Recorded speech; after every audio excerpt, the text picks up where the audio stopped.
여러분, 여당인 더불어민주당의 대통령 후보로 이재명 경기도지사가 최종 선출이 됐습니다. 과반을 특거리했다고 하나요? 50.29%를 확보를 했습니다. 이낙연 대표가 39.14가 됐고요. 추미애 의원이 9.04%, 박영진 의원이 1.55%를 얻었습니다. 이거를 보면 과반에 특거리했다 이렇게 이야기할 수가 있겠죠. 일단 2위인 이낙연 후보가 지금 인정을 안 하는 분위기가 있습니다. 왜냐하면 그동안 사퇴했던 사람들 있잖아요. 김두관 후보라든가 정세균 후보라든가 그들이 표를 얻었던 것까지 합치면 이재명 후보가 50.29 다시 말해서 과반이 안 된다 이런 얘기가 나오면서 아직까지 인정을 안 하는 분위기입니다. 그래서 조금 더 봐야지 알겠지만 일단 당헌당규에서는요. 민주당 당헌당규에서는 이게 사퇴를 하면 사표 처리된다 하는 게 있다고 하니까 특별하게 뭐가 바뀔 것 같지는 않은 분위기, 결선 투표까지는 안 갈 것 같은 분위기는 현재 감지되고 있습니다.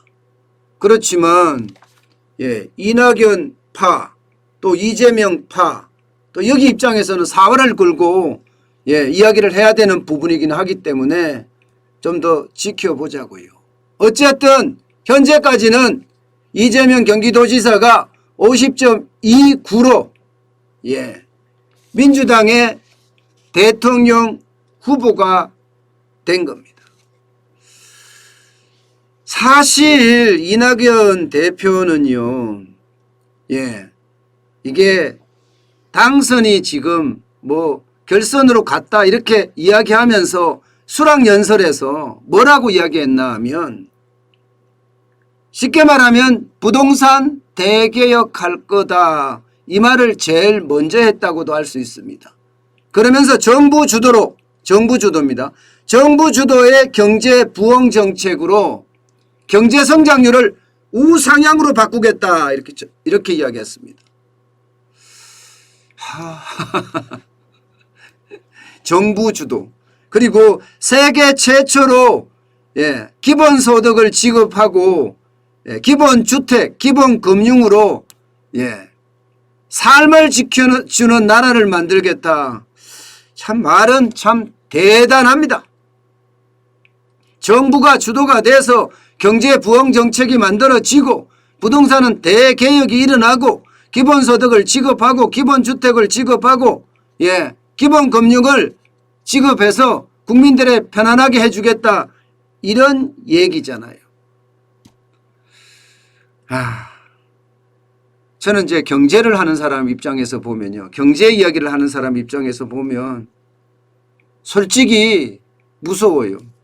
정부 주도의 경제 부흥 정책이라 지금이 60년대도 아니고 70년대도 아닙니다.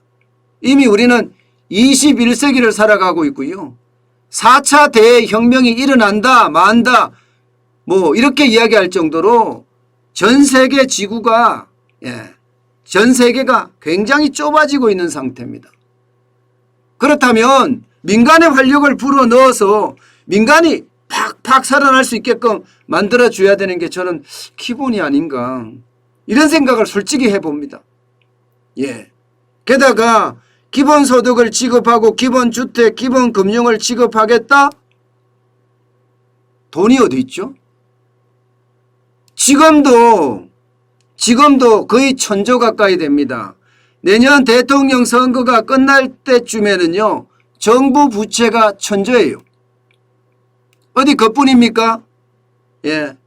공기업 부채는 또 얼마나 되고요. 545조 정도 되잖아요. 여기에다가 연금 충당 부채는 이것도 1,000조가 넘습니다. 단순하게 따져봐도 정부 부채만 2,500조예요. 2,500조. 여기다가 기본소득을 주고 기본주택을 보급을 하고 기본금융을 실시하겠다. 두고 봐야죠. 두고 봐야죠. 굉장히 급진적이고 그야말로 파격적인 그런 정책이 아닌가 저는 생각을 해봅니다.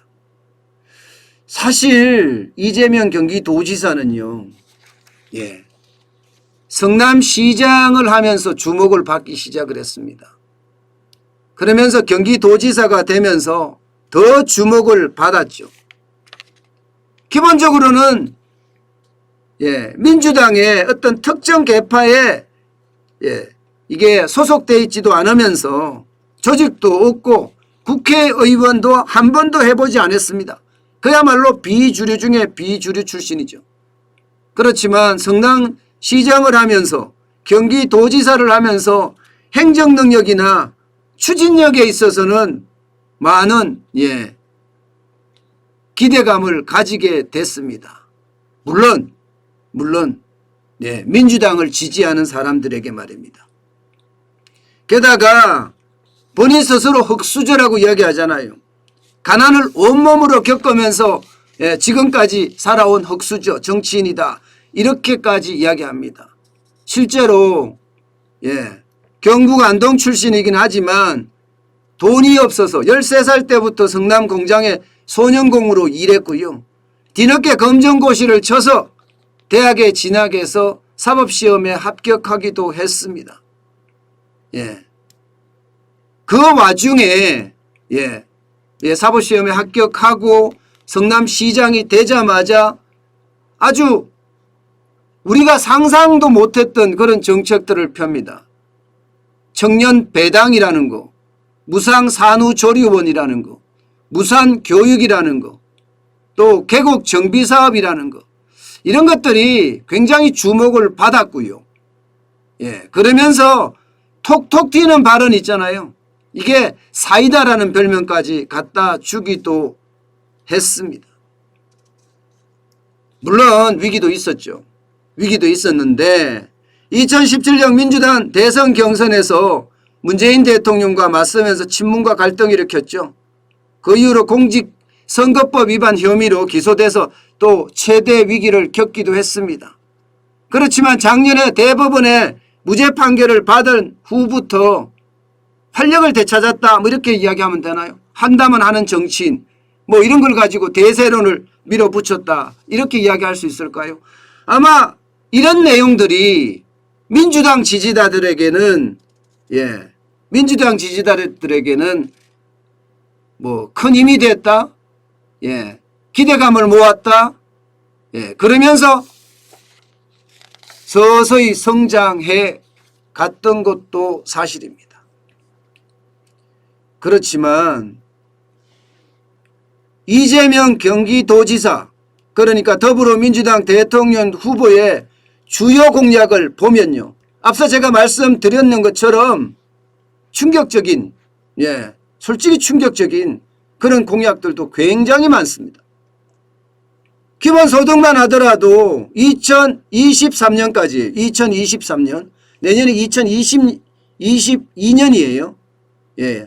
2023년까지 1인당 연 125만 원을 19세에서 29세 청년에게 주겠다는 거예요. 이게 청년 기본소득 100만 원에 포함해서 25만 원 주겠다는 겁니다. 그 외 전 국민에게는요 25만 원을 주고요. 야, 엄청난 공약이죠. 우리도 여러분 작년 아마 선거 때 봤을 거예요. 전국민 재난지원금 드리겠습니다. 이러니까 다 찍어줬잖아요. 다 찍어줬어요. 그래서 민주당이 공영 여당이 됐잖아요. 지금 이재명 더불어민주당의 민주당 후보의 이야기도 그래. 2023년까지 아마 이 돈 하면 몇십조가 더 갈걸요. 몇십조가. 국회 예산정책처에서 짠 것도 보면 몇십조가 들어간다 돼 있습니다. 그런데 이게 2024년 내년 후년이 되면 더 늘어납니다. 이제 청년들에게는 1인당 200만 원씩 줍니다. 1인당 200만 원씩. 일 안 해도 돼요 이제. 200만 원이면. 최저임금 가까이 되잖아요. 최저임금. 그리고 전 국민에게는 연 100만 원씩 줍니다. 연 100만 원씩. 야, 엄청나죠. 돈 준다는데 진짜 무섭습니다. 이거는요. 그럼 재원은 어디서 만들어내느냐. 이재명 대통령 후보의 호주머니에서 나오는 게 아닙니다. 쉽게 말하면 부자들한테 돈 뜯어낸다는 이야기예요. 기본적으로는 토지세, 국토보유세를 내라.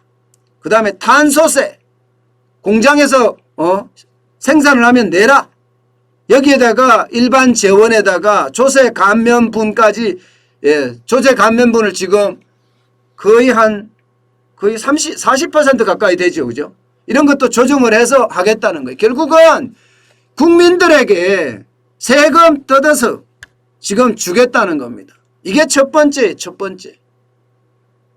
그런데 여러분 이거 아마 굉장히 파급력이 있을 거예요. 없다가 아닙니다. 나라 부채, 국민들 입장에서 나라 부채가 그렇게 중요할까요? 피부로 와닿지 않는데 당장 내가 먹고 살아야 되는 게 더 중요하죠. 게다가 청년들에게도 마찬가지입니다. 지금 19세에서 29세까지 이렇게 준다고 이야기하면요. 여러분 어떻게 할까요? 우리는 작년 국회의원 선거 때 충분히 봤기 때문에 이 기본 소득은요. 아마 그 파급 효과가 엄청날 겁니다. 이것뿐만 아닙니다. 여러분 이것뿐만 아니에요. 기본 주택도 있습니다. 기본 주택. 기본 주택은요. 건설 원가 수준으로 임대료를 30년 이상 거주할 수 있는 기본 주택 제공하겠다는 거예요. 그거 100만 호 건설하겠대. 100만 호. 전체는 250만 원을 만들어서 주택 공급 공약의 40%를 기본 주택으로 하겠다는 겁니다. 게다가 부동산 전담 기구를 설치하겠다. 주택 도시부도 만들겠다. 그러면서 말입니다. 장기 임대주택 관련한 또 전담기관도 만들겠다는 이것도 여러분 기본주택도 이게 엄청난 파장이에요. 기본주택을 임기 내에 100만 호 공급하겠다. 그것도 건설 원가 수준의 임대료로 지급하겠다. 이것도 진짜 만만치 않습니다.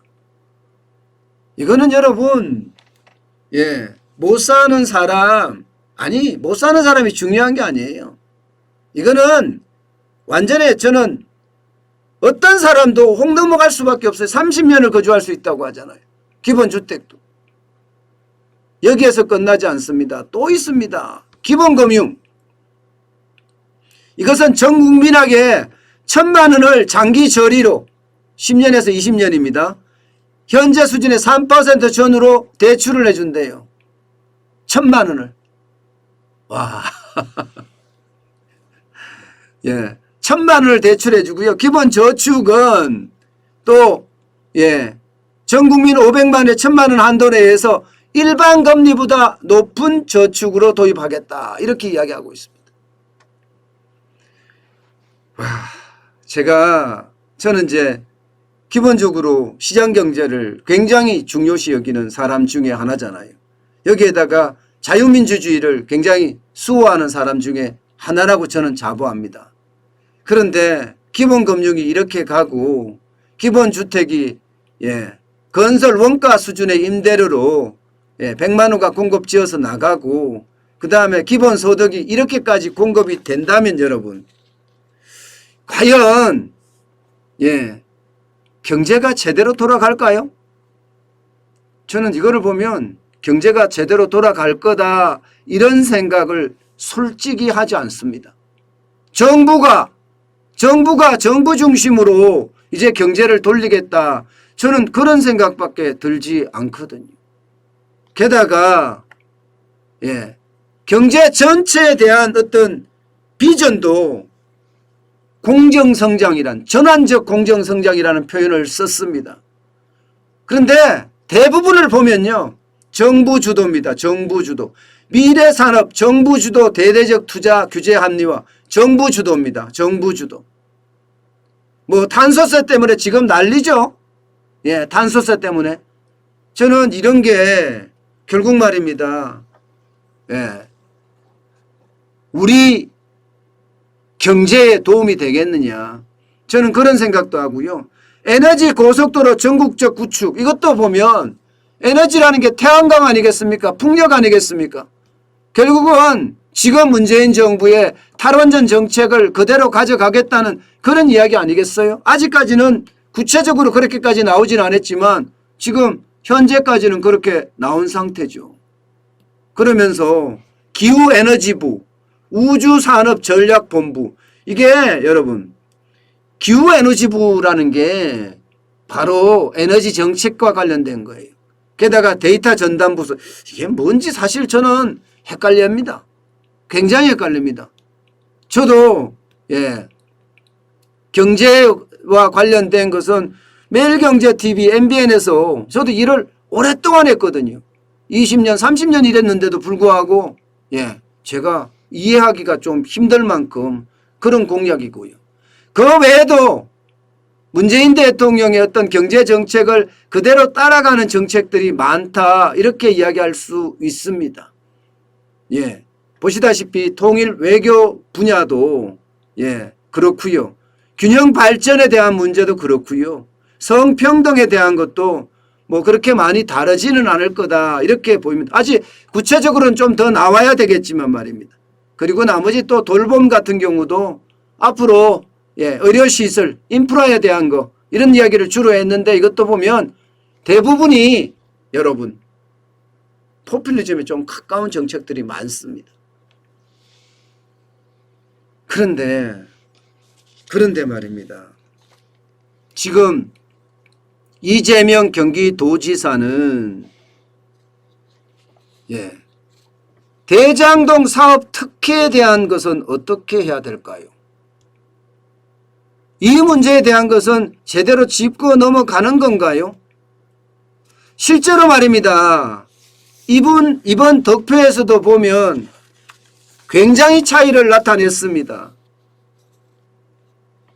서울에서 경선을 했잖아요. 대의원과 권리당원은 51.45% 득표를 하면서 이재명 지사에 대한 어떤 지원을 아끼지 않았습니다만은 전국의 일반 국민과 당원 24만 8천여 명은요, 완전히 다른 투표를 했습니다. 이낙연 전 대표가 압승이 아니라 더블 압승까지 넘게 했습니다. 62.37%를 얻었고요. 이재명 경기도지사는 28.3% 얻는 데 그쳤습니다. 그러니까 분명히 대장동 특혜, 사업 특혜 의혹에 대한 것은 지금 민심이 혼내고 있다, 이렇게 이야기할 수가 있는 건가요? 충분히 그렇게 이야기할 수가 있겠죠. 사실 말입니다. 여러분, 이 대장동 사업 특혜 의혹은요, 이게 진짜 제대로 규명이 돼야 됩니다. 대통령 당선되자마자 즉시 부동산 대개혁하겠다는데 이 부동산 대개혁의 핵심이 뭘까요?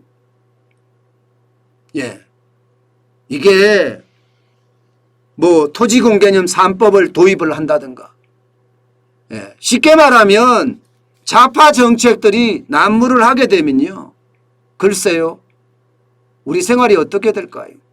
저는 그런 부분에 대해서는요, 솔직히 무섭다, 이렇게 표현할 수가 있을 것 같고요.